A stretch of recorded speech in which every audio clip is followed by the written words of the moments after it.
بسم الله الرحمن الرحیم.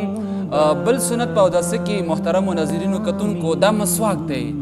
مسواک دا یو لوی او بهترین سنت دی د نبی رسول الله. نو د مسواک وهل چې کوم دا انسان به څرنګه وي ما سره لاس کې مسواک دی دا به چې کوم مسواک په داسې نسو د درې ګوتې به پاس ګدي او د دوی ګوتې به لاندې راولي داسې د کشنه ګوته او د کټه ګوته د درې منځنۍ ګوتې دا به پاس راولي.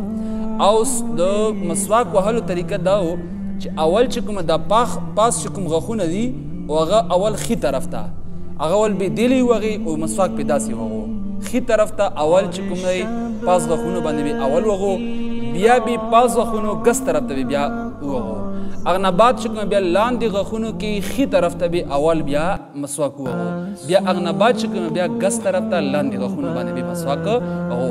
نو مسواک چې کوم داسې نه پکار مسواک داسې پکار دی.